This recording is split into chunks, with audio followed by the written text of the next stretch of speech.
ውድ ጠለስ ሚዲያ ቤተሰቦችና ታዳሚዎች ሰላም ጤና ይስጥልን። ይህ በጠለስ ሚዲያ ባሳየ ደርቤ የሚቀርበው የህዳር 9 ቀን 2018 ዓ.ም የዘወትር ፕሮግራማችን ነው። በዛሬው ፕሮግራማችን ልዩ ልዩ መረጃዎችን፣ ወቅታዊ ጉዳዮችን፣ ዕለታዊ ፖለቲካዊ ክንውኖችን ወደ እናንተ የምናደርስ ይሆናል። ስለዚህ የጠለስ ሚዲያ ሜምበርና ሰብስክራይበር በመሆን ስቲከሮችን በማበርከት ብሎም ዝግጅታችንን ላይክ፣ ሼር ያደረጋችሁ ለሌሎች በማጋራት እስከ ፕሮግራማችን ፍጻሜ ድረስ አብራችሁ ትቆዩ ዘንድ በአክብሮት እንጋብዛለን። የጠለስ ሚዲያ ሜምበር፣ ሰብስክራይበር፣ ሞዴሬተር፣ ጊፍተር በመሆን እያበረታታችሁ ያላችሁ ወገኖችን እያመሰገን ሌሎቻችሁም ዝግጅታችንን ማየት ከመጀመራችሁ በፊት ሰብስክራይብ አድርጉ በማለት በቀጥታ ወደ ዕለቱ ፕሮግራም እናልፋለን።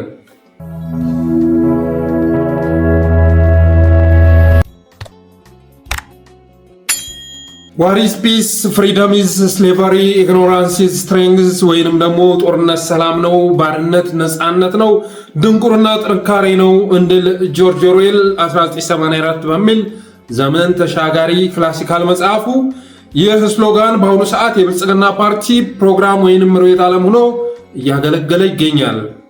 ለዚያም ነው የብልጽግና ሪፖርትም ሆነ ቅድ ንግግርም ሆነ ተግባር ከኢኮኖሚክሱም ሆነ ከፖለቲክሱ ከማትሱም ሆነ ከፊዚክሱና ከአጠቃላይ ሳይንሱ ውጭ ሆኖ ብዙዎችን እያደናገረ የሚገኘው።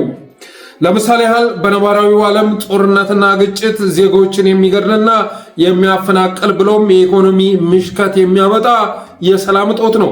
በፕሮስፐሪቲዎች አስተሳሰብ ግን ይህን እውነት መቀበል በኔጌቲቭ ኢነርጂ እንደመሞላት የሚቆጠር በመሆኑ በተገላቢጦሹ ማሰብ አለብህ።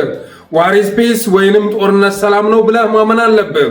በመሆኑም ኢትዮጵያ እንኳን ሌሎች ቱሪስቶች ሊመጡባት ይቅርና ዜጎቿ በገፍ የሚሰደዱባት ብሎም ከአንዱ ቦታ ወደ ሌላ ቦታ መንቀሳቀስ የተከለከለባት ሀገር ብትሆንም የቱሪዝም ሚኒስተሯ ፍሬሕይወት ካሳ ትመጣና በሩብ ዓመቱ ከ250 ሺህ በላይ የውጭ ቱሪስቶች እንዲጎበኙ ታቅዶ ከ376 ሺህ በላይ የውጭ ቱሪስቶች ስለጎበኙን ከ1.4 ቢሊዮን ዶላር በላይ በአንድ ሩብ ዓመት ውስጥ ገቢ ማግኘት ቻልን ትላለች። ግን እኒህን ቱሪስቶች ላሊበላና አክሱም፣ ሰሜን ተራሮችና ባሌ ተራሮች ላይ አታገኛቸውም።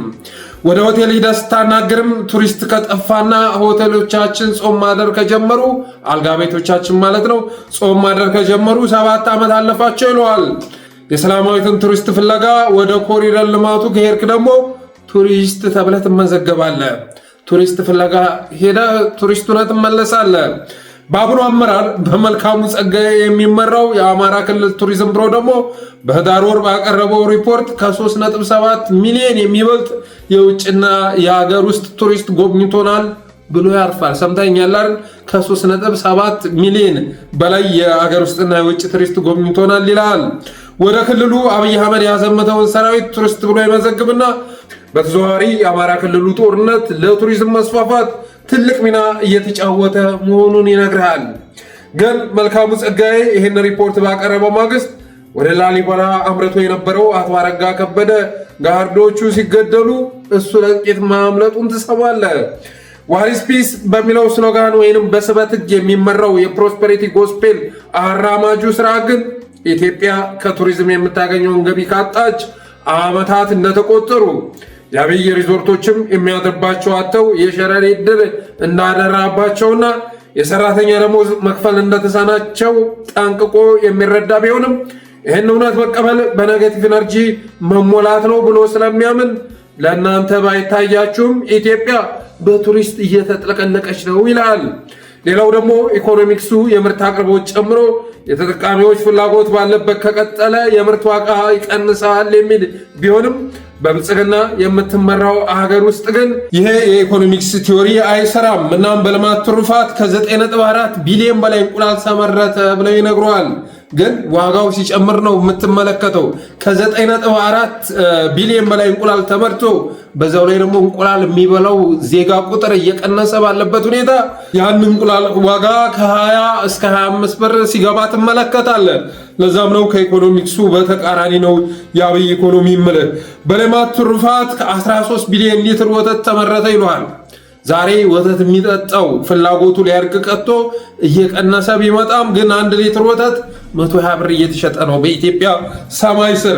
እና ብልጽግናዎች እነዚህ ናቸው። እንግዲህ ቱሪዝም በተፈጥሮ ሰላም ይፈልጋል፣ መረጋጋት ይፈልጋል። ኢትዮጵያ በጦርነት መታመስ ከጀመረች 7 ዓመት ሆኗታል። ሆቴሎች ባዶዎች ናቸው። ሆቴሎች ጋር ስትሄድ ፈረንጆችን አታይም። መንገድ ላይ ስትንቀሳቀስ የውጭ ሰዎችን አታይም። ምናልባት እና አብይ አህመድ ከጋና ከመሳሰሉት ሀገራት የሚያመጧቸው ቲክቶከሮች፣ ዩቲዩበሮች ካልሆኑ በስተቀር ቱሪስቶችን አታገኛቸውም። ላሊበላ፣ አክሱም አሉ የሚባሉት የቱሪስት መስህቦች ዛሬ ላይ ቱሪስት የማይደርስባቸው ሆኗል። እንኳን ቱሪስት ሊሄድ ይቅርና አረጋ ከበደ በስንት ጊዜ ወደ ላሊበላ አቅንቶ ለዛውም የአውሮፓ ህብረት ፈረንሳይን ጨምሮ ላሊበላን ሊያድሱ ሊመጡ ነው ተብሎ ቅስቀሳ ተሰርቶ ከዛ በኋላ አረጋ ከበደ ሾልኮ እንዲገባ ቢደረግም ለጥቂት ነው አምልጦ የወጣው። ጋርዶቹ ግን እዛው ተረፍርፈው እንደቀሩ የሚዘነጋ አይደለም እና ዋና ዋና የቱሪስት መስህቦች እና ዋና ዋና የቱሪስት መስህቦች የቱሪስት ያለህ እያሉ ቱሪስት ከናፈቁ ዓመታት ቢቆጠርም አብይ አህመድ ግን ዛሬ ላሊበላ፣ አክሱም፣ ሰሜን ተራሮች፣ ባሌ ተራሮች የሚሄድ ቱሪስት የጠፋው እየመጡ የኔን ኮሪደር እየጎበኙ ስለሆነ ነው ይልሃል። የአብይ ሎጂዎችና ሪዞርቶች የሰራተኛ ደሞዝ መክፈል አቅቷቸዋል። ጣሪያቸው ላይ የሸረሪት ድር አድርቷል። አንሶላዎቻቸው እምክምክ ሸተዋል ሰው አድሮባቸው ስለማያውቅ እና እንደዛ ቢሆንም እውነቱ ግን እነ ሰላማዊ ካሳ ይመጡና በሩብ ዓመቱ ከ250 ሺህ በላይ ቱሪስት ይመጣል ብለን ስናቅድ ተንጋግተው መጥተው 376 ሺህ ሞሉ ትልሃለች። ከነዚህም ቱሪስቶች ከ1.4 ቢሊዮን ዶላር በላይ ገቢ በሩብ ዓመት መገኘት ቻለ በማለት ትናገራለች። መልካሙ ጸጋዬ ወይም አማራ ክልል ላይ የተመደመው የአብን ቡችላ ደግሞ የለም የእኛን ክልል የጎበኘው ከፌዴራል በላይ ነው። እኛ ክልል ላይ ከ3.7 ሚሊዮን በላይ የሀገር ውስጥና የውጭ ጎብኝ መጥቶ ጎብኝቶናል ይላል። አማራው ራሱ አማራ ክልል መንቀሳቀስ ከተወ ዘመን የለውም እንኳን ሌላው መጥቶ ሊጎበኝ ይቅርና እና 3.7 ሚሊዮን ቱሪስት መጥቶ ጎብኝቷል ይላል።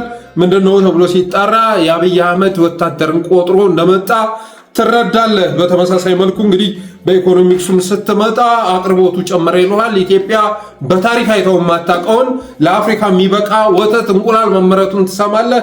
ገበያ ላይ ግን አታገኘውም። ገበያ ላይ ቢኖርም ዋጋው እየጨመረ ሲመጣ ታያለህ። እንግዲህ ሰፕላይ ሲጨምር የሰዎች ፍላጎት ባለበት ኮንስታንት ሆኖ ከቀጠለ ዋጋ ይቀንሳል ነው የሚባለው አይደለም? እንደዛ ነው። ግን እና አብይ ሰፕላው ጨምሮ የተጠቃሚው ፍላጎት እየቀነሰ ቢሆንም ዋጋው ጣሪያ ሲነካታ ያለ። ለዚህ ምክንያቱ ደግሞ የእነ አብይ አህመድ ሪፖርት በሎው ኦፍ አትራክሽን ወይም በስበት ሕግ የሚመራ መሆኑ ነው። የሚፈልጉትን ነው ሪፖርት አድርገው የሚያቀርቡት። አንድ ነገር ያንተ እንዲሆን ከፈለክ የኔ ነው ብለህ ማመን አለብህ ይላል የፕሮስፐሪቲ ጎስፕል። አንድ ነገር የምትመኘውን ነገር ማግኘት ከፈለክ ያንተ እንደሆነ ኦልሬዲ ላንተ እንደተሰጠ ማመን አለብህ ይላል ሎው ኦፍ አትራክሽን። በመሆኑም እነ አብይ አህመድ የሚያመጧቸው የወተት ሪፖርት፣ የእንቁላል ሪፖርት፣ ሌሎችም ሪፖርቶች ለኢትዮጵያ ጆሮ ማይጥሙ ሊሆኑ የቻሉት የሚፈልጉትን ነገር ሪፖርት አድርገው ተሳክቷል ብለው ይዘውት ስለሚመጡ ነው።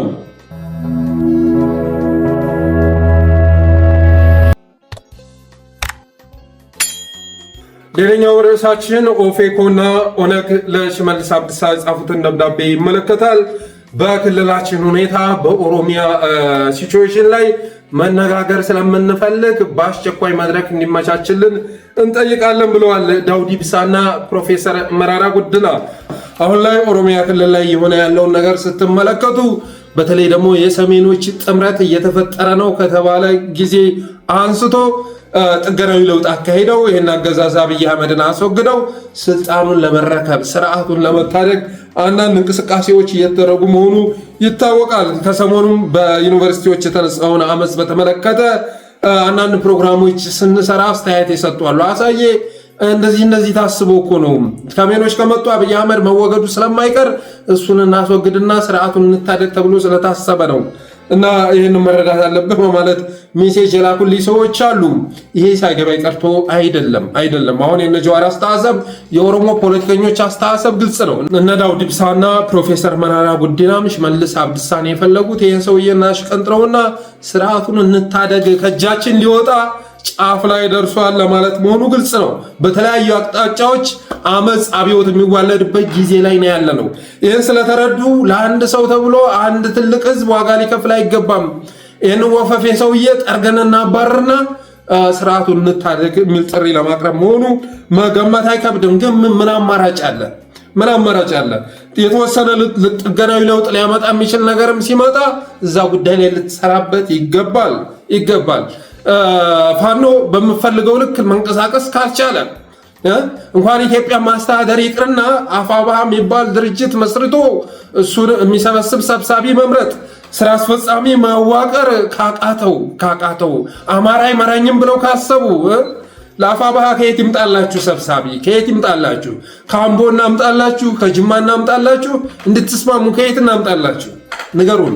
ከደቡብ ይምጣ፣ ከሶማሌ ይምጣ፣ ከአፋር ይምጣ።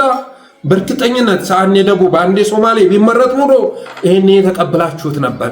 ሰብሳቢ አድርጋችሁ ጋሼ እያልክ ነበር። ይሄኔ አውቃለሁ፣ በደንብ አሳምሬ ስነ ልቦናህን አውቃለሁ። ለአማራ ሲሆን የምናራምደው ፖለቲካ የምቀኛ ፖለቲካ ይባላል። የምቀኛ የጎጠኛ የጥቅመኛ ፖለቲካ ነው የምታራምደው። እስካሁን ድረስ ሰብሳቢህን መምራት ሳትችል ተው እንጂ የአካሄድ እኮ ትግል ያስጠልፋል እያልክ ልትመጣ አትችልም። መመሪያም ልትሰጠኝ አትችልም። መመዘገብ እንዳለብኝ መመዘገብ እንደሌለብኝ ልትነግረኝ አትችልም። 2 ዓመት ሙሉ ተጠበቅ እኮ ሰብሳቢህን መርጠህ እንድታሳውቅ ድርጅትህን አጽንተህ እንድትመጣ 2 ዓመት ተጠበቅ። የሆነ ኃይል ሲመጣ ትግሉን ሊጠልፍ የፋኖ ትግል እንደዚህ ላደርጉ የሚል ነገር አይሰራም። ይኸው የሰሜን ኃይሎች ጋር ለመስራት ለምሳሌ ብዙ ጊዜ አልፈጀብህም። በአጭሩ ተስማምተሃል። እርስ በርስ ለመስራት ግን ስንት ጊዜ ፈጀብህ? ጎጃም፣ ጎንደር፣ ሸዋ፣ ወሎ እያልክ ስንት ምክንያት ስትፈጥር ከረብክ። እና ይሄ ሳይገባ ይቀርቶ አይደለም። አሁንም ቢሆን እነ ዳውድ ኢብሳ እነ ፕሮፌሰር መረራ ሽመልስን ማግኘት እንፈልጋለን ያሉት ይሄ ሰውዬ ሀገር ለመምራት የተፈጠረ አይደለም። ስለዚህ ስርዓቱን ከእጃችን ሊያስወጣው ነው። ከእጃችን የገባውን ስርዓት እንድናጣ ሊያደርገን ነው እና በተባበረ ክንድ ይህን ሰው አስወግደን ስርዓቱን እንታደግ የሚል ጥያቄ ለማቅረብ መሆኑ የሚያጠራጥር አይደለም። ከዛ ባለፈ ደግሞ ስለ ታላቋ ኦሮሚያ ለመምከር ነው። አሁን ላይ የታላቋ ኦሮሚያ ጉዳይ እጅግ አውጥቶ እየታየ ነው። በአብይ አህመድ ሲቀነቀን እየታየ ነው። በተግባር ብዙ ስራዎች እየተሰሩ ነው። ከኢትዮጵያ ጋር ኦሮሚያን ያስተሳሰሩ እትብቶች የመቆራረጥ ስራ እየተሰራ ነው። ይህም በተደጋጋሚ የተናገርኩት ነው። አንዱ እትብት አዲስ አበባ ነው። አዲስ አበባ ላይ ሰሜኖችን የመመንጠር ዲሞግራፊ የመቀየር ስራ በሰፊው ተሰርቷል። በሰፊው ማለት ነው። ከባዱ ነገር ኦሮሚያን ከኢትዮጵያ ለመነጠል አዲስ አበባ ነበር። አዲስ አበባ ላይ ብዙ ስራ ተሰርቷል። ለዛም ሁኔታ ምቹ የሆነ ህዝብ ተፈጥሯል። ኢትዮጵያን ለማፈራረስ በአሁኑ ሰዓት ላይ ምቹ የሆነ ህዝብ አለ። ምቹ የሆነ ማለት ነው። የትኛውም ነገር የማይከብደው ከመንግስት ጥይት ውጭ የትኛውም ነገር የማያስፈራው ህዝብ ተፈጥሯል። በድህነት ልትሞት ነው ቢሉት ይምጣ፣ ምን አባቱ ያመጣል ይልሃል። በረሃብ ልትሞት ነው ይምጣ ይልሃል። የምትፈራው ምንድን ነው? መንግስት ጋር ግብ መቅጠም አልፈልግም። ረሃብ አቆራምዶ በአጥንት ያስቀርቶ እሷ ያጥፋኝ እንጂ እዚህ አገዛዝ ጋር ግብ አልገጥምም ነው። ያም ሆኖ ግን አሁን ላይ ከሚችለው አቅም በላይ ስለሆነበት በተወሰነ መልኩ መንቀሳቀስ ጀምሯል። ግን እና አብይ አህመድ በዚህ ደረጃ የኢትዮጵያን ህልውና አደጋ ውስጥ ሊያስገቡ የቻሉት አንተ ምቹ ሁኔታ ስለፈጠርክላቸው ነው። አማራውን ስትመለከተው የሚያጠፋው አጥቶ እንጂ ለመጥፋት ዝግጁ የሆነ ህዝብ ነው። በየቀኑ እየመጣ የሚጨፈጭፈው አገዛዝ በሰፊው ሊንቀሳቀስ ስላልቻለ እንጂ አማራው በሰፊው ለመሞት ዝግጁ ነው። ተመልከት፣ ለፋኖች ትግሉን አሸክሞ እሱ ያለበትን ሁኔታ ተመልከት። ዛሬም በየቦታው እየታገተ እየተሽለኮለከ በቃ መኖር ይፈልጋል።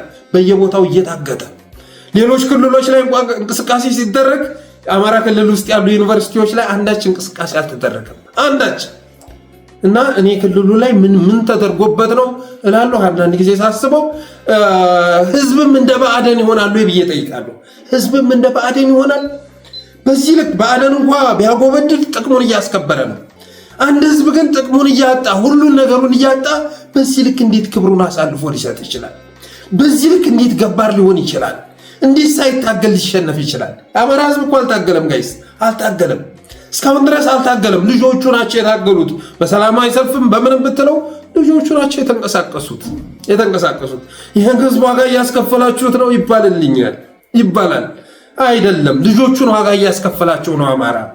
አሁን ላይ እኮ በኢትዮጵያ ፖለቲካ ውስጥ እኮ ከየትኛውም በላይ ሰለባ የሆነው እኮ ኤሊቱ ነው። ኤሊቱ የሚሳደደው የሚታሰረው ምንም የለው ኤሊቱ ነው። አይደለም እንዴ? እና አማራ ዝም ብላችሁ ስትመለከቱ ሳይታገል አንድ ህዝብ እንዴት ሊደክመው ይችላል? ይሄ የሁሉ ጊዜ ጥያቄ ነው። እንደ ኢትዮጵያም ስትመጣ እንደ አዲስ አበባም ስትመጣ የምታገኘው ነገር ተመሳሳይ ነው። አዲስ አበባ ላይ ከምድር በታች ያልተፈጸመ ግፍ የለም። ያልተፈጸመ አዲስ አበባ ላይ የነበራቸውን ርስታቸውን ቤታቸው እየፈራረሰ ሲባረሩ አንድ እንኳን በጣም የባሰባቸው በገመድ ራሳቸውን ሲሰቅሉ ታይተዋል። በገመድ ማለት ነው። አትሊስት 60 ምናምን ሰው ራሱን አጥፍቷል አዲስ አበባ ላይ። አስባችሁታል? ብዙ ነገር ማድረግ የሚችል ሰው ቤት የከፈረሰ ከዚህ በኋላ ልተካው ስለማልችል ብሎ ራሱን እንዲሳ ያጠፋል። የመጨረሻ ይሄ ሁለተኛ ሽንፈት ነው እና አጠቃላይ ኦሮሚያ ላይ ስልጣን ከአብይ አህመድ እጅ እየወጣች መሆኑን ተረድተዋል። ስልጣን ዙፋን አብይን እንደከዳች ተረድተዋል። ስለዚህ ስርዓቱን የመታደግ እንቅስቃሴ እየተካሄደ መሆኑን መገመት አይከብድም። አሰብን ናፋቂው መንግስት አዲስ አበባን ሊያጣ መሆኑን ተረድቷል። ትናንትና ለምሳሌ ኮየ ፈቼ ላይ ተሽከርካሪዎች መንገድ ተዘጋግቶ ከ3 ሰዓት በላይ ነበር የቆሙት። ከ3 ሰዓት በላይ አዲስ አበባ ላይ ሽብር ነግሷል። አሰብን ናፋቂው መንግስት አዲስ አበባ እንዳያጣ ሰግቷል። አገር ሊያስተዳድር ይቅርና ነገር እየተከሰቱ ያሉ ነገሮች ወደ አዲስ አበባ እየመጡ መሆናቸውን ወደ ሸገር እየመጡ መሆናቸውን ተረድቶ አብይ አህመድ መቃዠት ጀምሯል። መቃዠት መንገዱን እየዘጋ ተሽከርካሪዎችን አላስኬድ ብሏል። ሰው አላስተኛ ብሏል። በየቤቱ ፍተሻ ነው። እዚህ ሁሉ ምክንያት ደግሞ ፍርሃት ነው፣ ጭንቀት ነው። አብይ ወደ መድረክ ሲወጣ ብዙ ጊዜ የሪቨርስ ሳይኮሎጂን ይጫወታል። በተቃራኒው ይገለጻል። ከሚሰማው ስሜት በተቃራኒ ሆኖ ይከሰታል፣ ይመጣል። ግን በተጨባጭ ግን አብይ አህመድ አሁን ላይ እያበቃልኝ ነው ማለት እንደጀመረ ተሰምቷል። ኢቭን ከኦሮሚያም ጭምር እኔ ሰሜኑን ግብግብ ስገጥም ኦሮሚያ ላይ አመጽ እያቀጣጠላችሁብኝ ነው፣ እኔን አስወግዳችሁ ስርዓቱን ለመታደግ እየሞከራችሁ ነው፣ እንደዛ የምታስቡ ከሆነ እንጠፋፋለን ማለቱ ተሰምቷል። ትናንትናም እንዳልኳችሁ ግን በአዲስ አበባ ኮየ ፈቼ አካባቢ 3 ሰዓት ሙሉ ተሽከርካሪዎች ቲክቶክም ላይ ጭምር ሲለቁ ነበር። አረ ምንድነው የተከሰተው? ይኸው እዚህ ቦታ ላይ ከቆምን 2 ሰዓት ሞላን እያሉ ሲናገሩ ነበር ቲክቶክ ላይ። በኢየሱስም ዛሬ 2 ሰዓት እንዳለ በቃ ሞተራችን አጣጥፈን ቆመናል። ኮይ ምንድነው? ኧረ ምንድነው የተፈጠረው ነገር ነው የሚያስረዳን ሰው በእውነት በዛም በኩል ያው ነው፣ በዛም ሳይድ በዚህ 2 ሰዓታችን።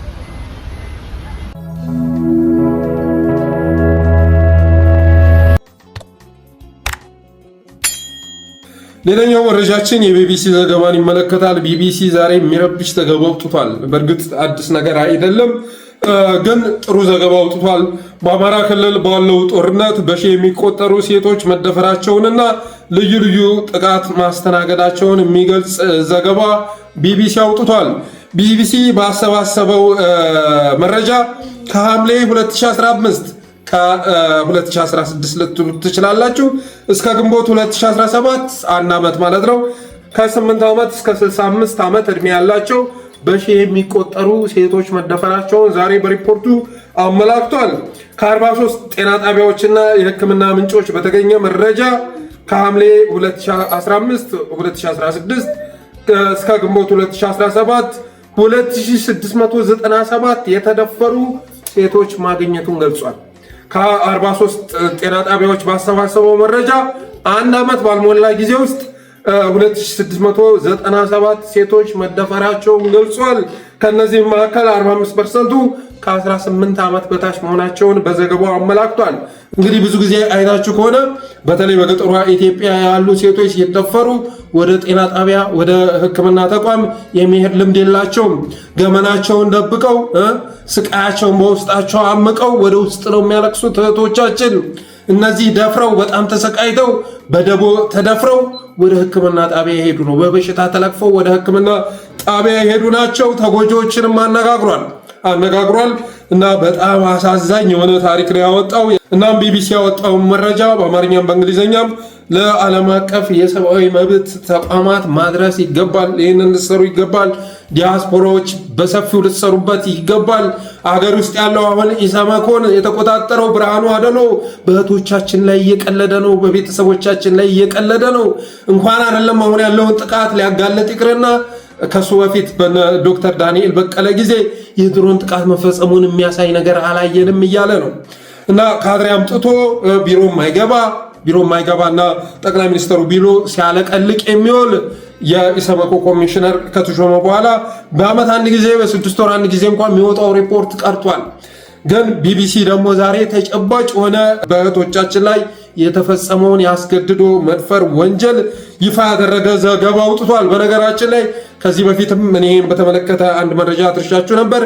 በኤችአይቪ እንደ ኢትዮጵያ እንደኛ ጋምቤላ ክልል ነበር። አሁን ላይ ግን አማራ ክልል ሆኗል። አብይ አህመድ የተባለ አማራ ጠል፣ አብይ አህመድ የተባለ ጠላት መንግስት ተብሎ 4 ኪሎ ከገባ ጊዜ አንስቶ ክልላችንን የወታደሮች መርመስመሻ በማድረግ አማራ ክልልን በኤችአይቪ አንደኛ አድርጎታል። ይህም ብቻ አይደለም። አሁን የመጣውን የማርበርግ ቫይረስ ቢችል አማራ ምድር ቢያስገባው ደስታውን አይችልም ነበር። ደስታውን ማለት ነው። እንኳን በሰሜኑ መጥቶለት ይቅርና በደቡብ እና በምዕራብ አካባቢ በሽታው ተከስቶ እንኳን ለመደባበቅ ጥረት እየተደረገ ነው። ቱሪስት ያርቅብናል እየተባለ ነው። ከዛ ውጭ ከተስፋፋ ደግሞ የኤንጂኦዎች ዶላር ይዞ ስለሚመጣ ታውት እንዳታወጡት እየተባለ ነው። ትናንት ሰፊ ፕሮግራም ሰርተንበታል። መሰረት ሚዲያም ይህም በተመለከተ ያወጣውን ዘገባ አጋርተናችኋል። በዚህ ጉዳይ ላይ መረጃ እንዳትሰጡ። ኢቭን የሚገርማችሁ ነገር ጅንካ አካባቢ 3 ሰዎች ተገደሉ፣ ሌላ በሽታው የተለከፈ አላገኘንም ብሏል ጤና ሚኒስቴር። ግን በየሆስፒታሉ የሚገባው ደግሞ ለጉር ነው። አዲስ አበባም ጭምር በሽታው ተገኝቷል። አዲስ አበባም ጭምር ግን እንዳይወጣ እንዳይነገር ከወጣ አንደኛ ቱሪስት ያስቀራል ነው የሚባለው። ምን ቱሪስት አለ? ቱሪስት የለም። ቱሪስት እኮ ያለው እነ ሰላማዊት ቢሮ ውስጥ ነው፣ በሪፖርት ነው፣ በቁጥር ነው። እሱን ደግሞ የሚያስቀርባችሁ የለም። ከዛ ውጭ ቱሪስት ከቀረ የኢትዮጵያ ምድር ላይ 7 ዓመት ሆኖታል። ዋነኛው ዓላማ ግን በሽታው ከተስፋፋ ብዙ ዶላር ይዞ ይመጣል። ብዙ ዶላር ይዞ ስለሚመጣ ታውት ነው እያለ ያለው ወፈፌው መሪ። የሆነ ሆኖ ቢቢሲ ዛሬ ተጎጂዎችን አነጋግሮ እጅግ ልብ የሚነካ ከቤተሰቦቻቸው ፊት ስለተደፈሩ እህቶቻችን ጭምር ያካተተ ዘገባ አውጥቷል። ይህን ዘገባ እንዳልኳችሁ ለዓለም አቀፍ የመብት ተሟጋች ድርጅቶች ማድረስ ያስፈልጋል።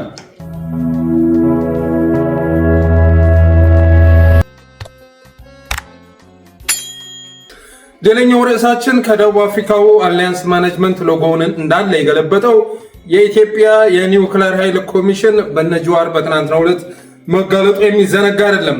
እንዳለ ከአሊያንስ ማኔጅመንት ሎጎ እንደገለበጠው ትናንት ተጋልጧል። እና የብልጽግና ፈርሴ ቡላዎች ግን ምንድነው መኮረጅ በእኛ ነው እንዴ የተጀመረው?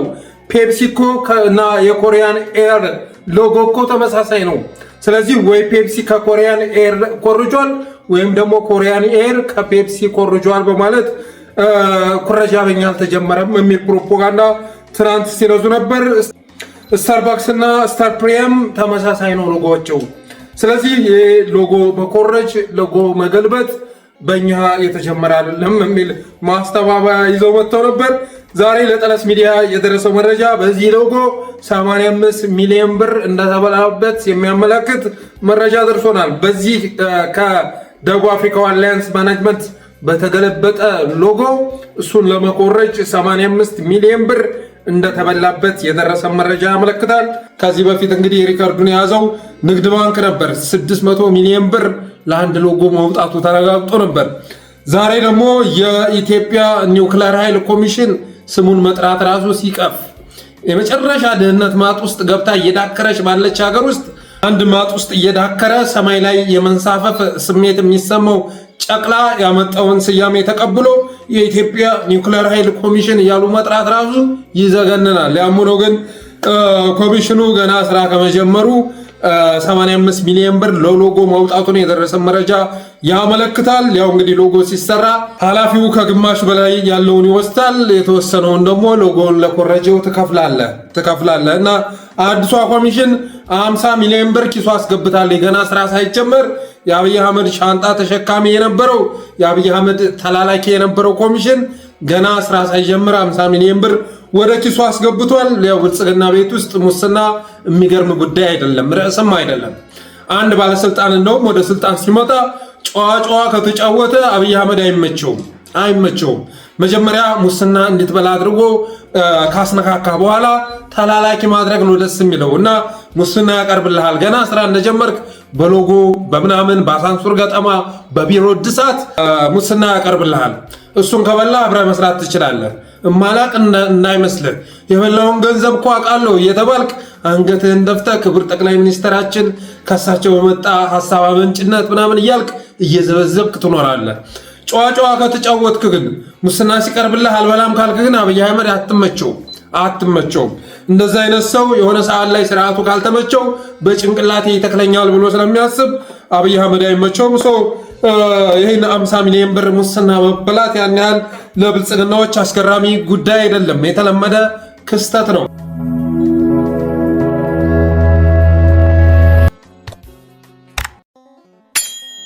ሌላኛው ርዕሳችን የዩኒቨርሲቲዎች አመፅን ይመለከታል። እንግዲህ ሰሞኑን የዩኒቨርሲቲዎች አመፅ በተለያዩ አካባቢዎች ተቀጣጥሎ ነበር ማለት ይቻላል። በአምቦ ዩኒቨርሲቲ፣ በወለጋ ዩኒቨርሲቲ፣ ሚዳውላቦ፣ ደምቢዶሎ፣ ድሬዳዋ፣ ሐዋሳ፣ ዲላ እና በሌሎችም ዩኒቨርሲቲዎች አመፅ ተቀጣጥሎ መክረሙ የሚዘነጋ አይደለም። ዛሬ ግን ዩኒቨርሲቲዎች በሙሉ በወታደር መሞላታቸው ተሰምቷል። በፌዴራል ፖሊስ፣ በመከላከያ መሞላታቸው ተሰምቷል። ተገቢውን ጥያቄ በወታደር ለመመለስ ሞክሯል አገዛዙ። ዛሬ ዩኒቨርሲቲዎች ላይ ያን ያህል እንቅስቃሴ የለም። ምክንያቱም ጥይት ክላሽ የያዘ ሰራዊት ገብቶ እንዲቆጣጠራቸው ስለተደረገ። በተረፈ ግን አመፅ በኢትዮጵያ አይቀሬ መሆኑ እርግጥ ሆኗል። አብዮት ሊጓለድ ተቃርቧል። አብዮት ጫፍ ላይ ነው ያለነው። የዩኒቨርሲቲ ተማሪዎች ነገ ላይ ተስፋቸው መመረቅም አለመመረቅም ትርጉም እንደሌለው ተረድተው ወደ አመፅ ገብተዋል። አሁን ላይ ኢሚዲየት ኮዙ 1 ዓመት ተጨማሪ ጊዜ እንድናጠፋው ሊደረግ አይገባም የሚል ቢሆንም በአጠቃላይ ግን የዩኒቨርሲቲ ተማሪዎች ወደ አመፅ የሚገቡበት ሁኔታ ተፈጥሯል። የመንግስት ሰራተኞች ኦሬዲ አንዳንዶቹ አመፅ ጀምረዋል። መምህራን ባለፈው ወደ አመፅ ገብተው ነበር። ሐኪሞች አሁንም እያሳወቁ ነው። እስከዚህ ጊዜ ጥያቄያችን መልስ ካላገኘ ስራ ለማቆም እንገደዳለን እያሉ ነው። ፖሊሶችም በተመሳሳይ መልኩ ፖሊሶች በአንዳንድ ቦታዎች ላይ ወታደሮች እንዲሆኑ በመደረጋቸው የተነሳ አማጽያን ጋር ወደ ተኩስ እንዲገቡ እየተደረጉ በመሆናቸው የተነሳ በአነስተኛ ደሞዝ ማለት ነው ፖሊሶችም ወደ አመፅ ሊገቡ ይችላሉ ነው የሚባለው። የሀገር አቋራጭ አሽከርካሪዎች እሱም ይሄም የተጀመረ ነው። በየቦታው የኬላ የኮቲ መክፈል ሰልችቶናል። እገታ አመለጥን ብለን ስንሄድ እንደገና መንግስት እያሳገተ በየኬላው ስንሰራ የዋልነውን በሙሉ እየተረካባን ነው በማለት እነሱም ወደ ስራ ማቆም አድማ ገብተው እንደነበር የሚዘነጋ አይደለም። ባለ አውቶሞቢሎች እና ሌሎችም አሽከርካሪዎች ወደፊት ደግሞ ወደ አመፅ በጋራ የሚገቡበት ጊዜ እየመጣ ነው። 35% የነዳጅ ጭማሪ እየመጣ ነው። የነዳጅ ታክስ ሊጀመር በመሆኑ የተነሳ 35% ጭማሪ እየመጣ ነው። ይሄ ደግሞ ከተማው ነዋሪውም አሽከርካሪውም ላይ ሁሉም ላይ የኑሮ ውድነት የሚያመጣ ጉዳይ ነው። አብይ አህመድ እንግዲህ እስካሁን ድረስ የነዳጅ ድጎማን ባለፈው ማንሳቱን ገልጾ ነበር። በቃ ዓለም ላይ በሚሸጠው ዋጋ ይሸጣል፣ ኢትዮጵያ ውስጥ ነዳጅ ድጎማ የሚባል ነገር የለም ብሎ ለመጨረሻ ጊዜ ማንሳቱን ገልጾ ነበር። አሁን ዓለም ገበያ ላይ የነዳጅ ዋጋ ቀንሷል፣ በ6% ቀንሷል። ይሁንና ያኔ ድጎማው ሲነሳ የኢትዮጵያ ሕዝብ መልስ ባለመስጠቱ የተነሳ ወደ አጸፋ ባለመግባቱ የተነሳ ይሄ ሕዝብም 35% አምጥቼ ብጭንበትም አይንቀሳቀስም ብሎ በማመኑ የተነሳ 35% ይዞ መጥቷል። ይህ ሁኔታ ግን ዜጎች መኖር የማይችሉበትን ሁኔታ የሚፈጥር በመሆኑ አመፅ መቀስቀሱ አይቀሬ ነው። የድርጅት ባለቤቶች በመቀጮና በቅጥር ተማረዋል። የሆነች ፈሳሽ ከፈሰሰች ፋብሪካ ያላቸው ድርጅት ያላቸው በዛ እስከ 1 ሚሊዮን ድረስ እየተበዘበዙ ነው። ቅጥር በተመለከተ በአዲስ አበባ በተለያዩ ኦሮሚያ አካባቢዎች ያሉ ካምፓኒዎች፣ ድርጅቶች ይህን ያህል ሰው ቀጥሩልን እያለ ኦድድ እየሰጣቸው ነው። አልቀጠርም ከተባልክ ፋብሪካ ተቃጥሎ ትባረራለህ። ከቀጠርክ ደግሞ ከውስጡ ነው ይሰልሉሃል። አንተን ተቀጣሪ አድርገው ያዙሃል። ምክንያቱም ቀጥርልኝ ብሎ የሚያመጣቸው ሰራተኞች ሰላዮችም የደህንነት ሰዎችም ስለሆኑ እና በዚህ ጉዳይ ላይ የተማረሩ የድርጅት ባለቤቶች አሉ። ባለሀብቶች አካውንታቸው እየታገደ ነው። በግብር እየተበዘበዙ ነው። ግብር ሲባል ይሄ ፌር የሆነው ግብር አይደለም። ከሰሩት በላይ ካላቸው ካፒታል በላይ የሆነ ግብር እየመጣ ነጋዴውን እያማረረ ያለበት ሁኔታ ነው ያለው። ትናንትና እንደውም አንዷ ተዘጋ ሱቋ ፊት ለፊት ሆና በኦሮምኛ ሲጨፈር ነበር። ኢትዮጵያውያን በዚህ ስርዓት በጣም በመማረራቸው የተነሳ እህታችን በስክስታ የኢትዮጵያን ፖለቲካ ስትገልጸው ነበረ። የእናንተን ቋንቋ የማይናገር በእናንተ ሙዚቃ የማይጨፍር ኢትዮጵያ ውስጥ ስራ መስራት ስለማይችል ያው የምፈልጉትን እያደረኩ ነው የሚል መልእክት ስታስተላልፍ ነበረ። ሌላው እንግዲህ ሰራዊቱም ቢሆን 7 ዓመት በውጊያ ነው ያሳለፈው። 7 ዓመት የራሱን ህዝብ እየገደለ በራሱ ህዝብ እየተገደለ የኢትዮጵያን ሴቶች እየደፈረ ሞራሉ ተንኮታኩቶ ሊጠብቃት የሚገባትን ሀገር እያፈረሰ የዜጎችን ደም እያፈሰሰ 7 ዓመት ማሳለፉ የሚዘነጋ አይደለም። አሁን እየታየ ያለው ነገር ግን ሰራዊቱን መማረሩን የሚገልጽ ነው። ከዚህ ጋር በተያያዘ ዛሬ የተሰማው 3 ያገዛዙ ወታደሮች አላስወጣም ባሏቸው ጥበቃዎች ወይም ጓዶቻቸው ላይ ጥቃት በመክፈት 5ቱን በማካተም 2 ክላሽ ደርበው ፋኖ መቀላቀላቸው ታውቋል። አማራ በመሆናቸው ብቻ በደባ እንዲገደሉ በአገዛዙ አመራር ትዕዛዝ የተሰጠባቸው የታጠቁት ስናይፐር የወረደባቸው በጀሌ እንዲንቀሳቀሱ የተደረጉት አገዛዙ ሰራዊት አባላት የነበሩ አንደኛው ሙልቀን ንጉስ 6ኛ እዝ 14ኛ ክፍለ ጦር 1ኛ ሬጅመንት 2 ኮሪያ ክላሽ እና 220 ጥይት ወይም ተተኳሽ በመያዝ፣ ሁለተኛ እንደበት ሞላ 2 ኮሪያ ክላሽ 220 ጥይት 4 ኤፍ1 ቦምብ እና 2 ካዝና በመያዝ፣ ሶስተኛ ዘነበው ደሴ 1 ኮሪያ ክላሽ 4 ኤፍ1 ቦምብና 4 ካዝና በመያዝ በአጠቃላይ 5 ክላሽ እና 440 ተተኳሽ በመያዝ ዳር 10 2018 ዓ.ም በእነማይ ወረዳ ወይራ ቀበሌ በእንቅልፍ ላይ የነበሩ ያገዛዙ ሰራዊት አባላትን በማስወገድ በዋርድያ ላይ የነበሩ ጥበቃዎችን አስወግደው ከ5 በላይ ሙትና ቁስለኛ አድርገው የአፋብኃ ቴዎድሮስ 201ኛ ኮር 64ኛ ክፍለ ጦር ከነ ሙሉ ትጥቃቸው መቀላቀላቸው ተሰምቷል። ይህም ሁኔታ የሚያሳየው ወታደሩ ምን ያህል እንደተንገሸገሸ ነው። 7 ዓመት ሙሉ ያለምንም እረፍት ቀንና ሌሊት መታኮስ እንደሰለቸው የሚገልጽ ነውና ይህ ሁሉ ሁኔታ ስታስቡት አመጽ መቀስቀሱ አይቀሬ ነው። ሌላው ትናንትና እንግዲህ የኢትዮጵያ እስልምና ጉዳዮች ምክር ቤት ያለ ሀጂ ኢብራሂም ትናንት መግለጫ ሰጥቷል። በጣም ቀፋፊ የሆነ መግለጫ ነው የሰጠው። ምን ይላል? በአብይ አህመድ አገዛዝ በአብይ አህመድ በተከበረው መሪያችን ያገኘነውን ነፃነት የአፄውን ስርዓት በሚያስታውስ የትምህርት ሚኒስቴር እየተነጠቅን ስለሆነ አፋጣኝ እርምጃ ይወሰድልን ይላል እና ሙሉ ለሙሉ ፖለቲካዊ የሆነ መግለጫ ነበር የሰጠው ማለት ይቻላል። የአፄው ስርዓት ካለፈ ከተገረሰሰ ከ50 ዓመት በላይ ሆነው ከዛ በኋላ 2 ስርዓት ኢትዮጵያ አስተናግዳለች። የአፄው ስርዓት ነገ የሚመለሳል ተብሎ አይታሰብም። ግን ሀጂ ኢብራሂም አብይ አህመድ ያመጣው እንደዚህ አይነት ፖለቲካ እንዲሰራ በመሆኑ የተነሳ ፖለቲካው ውስጥ ገብቶ እያጨማለቀ ገና ለገና አማራ ወደ ስልጣን ይመጣል ተብሎ አማራ ላይ ጸረ አማራ የሆኑ ፕሮፓጋንዳዎች በኢትዮጵያ እስልምና ጉዳዮች ምክር ቤት በኩል እየተለቀቀ ነው። ለነገሩ እሱም ብቻ አይደለም። የሃይማኖት ተቋማት ጉባኤ የሚባለው ባለፈው አማራው እና ኦርቶዶክስ በተገደሉበት ጥቃት ላይ ገዳይ አድርጓቸው እንደመጣ የምዘነጉት አይደለም። እነ ቄስ ታጋይ ምናምን የሚባሉ ፈርሴ ቡላዎች ትናንትና በኢትዮጵያ ኦርቶዶክስ ተዋሕዶ ቤተክርስቲያን ላይ ከባድ ክደት ሲፈጽሙ አይተናል። ስለዚህ የነ ጃሊ ኢብራሂም የሚገርም ጉዳይ አይደለም። ግን አንድ ሐሳብ አለኝ። ተቀዳሚ ሙፍቲ ላይ መፈንቅለ መንግስት እንዳካሄዱት ሁሉ ለምን ሀጂ ኢብራሂም ብርሃኑ ነጋን ፈንቅለውት የትምህርት ሚኒስትር አይሆኑም? ለምን አያደርጋቸውም? ኦሬዲ ፖለቲካው ውስጥ ገብተው እያጨማለቁ ነው፣ እያቦኩ ነው። ፖለቲሽያን ሆነዋል። የሃይማኖት አባት ብለን ልንጠራቸው የምንችላቸው አይደሉም። ከዳውድ ኢብሳ ከፕሮፌሰር መረራ የተለዩ አይደሉም። ስለዚህ የለመዱትን የመፈንቅለ መንግስት ተጠቅመው መፈንቅለ መጅሊስ ተጠቅመው መፈንቅለ ትምህርት ሚኒስቴር ለምን አያከናውኑ? ነገራችን ላይ የነ አብይ አህመድና የነ ጃሊ ኢብራሂም አካሄድ ግልጽ ነው። አብይ አህመድ ጃሊ ኢብራሂምን ለመሸጥ ነው እየሞከረ ያለው። ብርሃኑ ነጋን ሰውቶ የሀጂ ኢብራሂምን ትርፋማነት ነው ለማረጋገጥ እየሞከረ ያለው። በብርሃኑ ነጋ በኩል ችግር ፈጠረ። ከዛ ሀጂ ኢብራሂም ወጥቶ ትናንትና ቡራ ከረዮ ምናምን የሙስሊሙ ተሟጋጅ መስሎ እንዲታይ ያደረገ። ከዛ መላሽ ማን ሆኖ ይመጣል? አብይ አህመድ ይሆናል። ከዛ ሙስሊሙ ማህበረሰብ አያችሁ አይደል ተቋም ገነባን እኮ ሀጂ ኢብራሂም ቆፍጠን ብለው የሰጡት መግለጫ እኮ መልስ አመጣል ይባል ነው። ይሄ ነው ዋናው ሐሳብ፣ ይሄ ነው።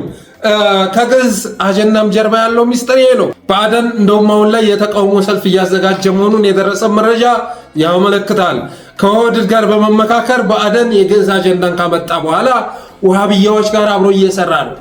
በጎን ወሃቢያዎች አጀንዳውን ያመጣው ባዕድም ቢሆንም ዘመቻው እኮ አይታችሁ ከሆነ ኦርቶዶክስ ላይ ነው፣ መዋ ተዋህዶ ላይ ነው፣ አማራ ላይ ነው፣ የአፄዎቹ ስርዓት ላይ ነው።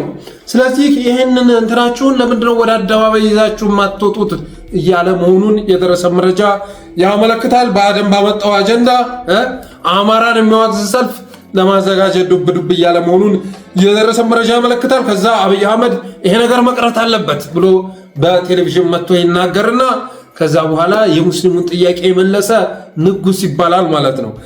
ነው ዋነኛው ሐሳብ። ራሳቸው ችግር ይፈጥራሉ። ራሳቸው በፈጠሩት ችግር አማራውን ካስወገዙ ወይ ኦርቶዶክስን ካስወገዙ የሆነን አካል ካስወገዙ በኋላ መልስ ሰጥተው እንደገና የእንትኑን ጥያቄ የመለሱ የሙስሊሙን የዚህን ህዝብ ጥያቄ የመለሱት እየተባሉ ሊወደሱ ነው። እቅዱ ይሄ ነው። በተረፈ የዛሬ ፕሮግራማችን ይሄን የሚመስል ነበር። የጠለስ ሚዲያ ሜምበር ሰብስክራይበር በመሆን ስቲከሮችን በማበርከት ዝግጅታችንን ላይክ፣ ሼር እያደረጋችሁ ለሌሎች በማጋራት ጠለስ ሚዲያን አበረታቱ ብለን የዛሬ ዝግጅታችንን እንቋጫለን። እናመሰግናለን።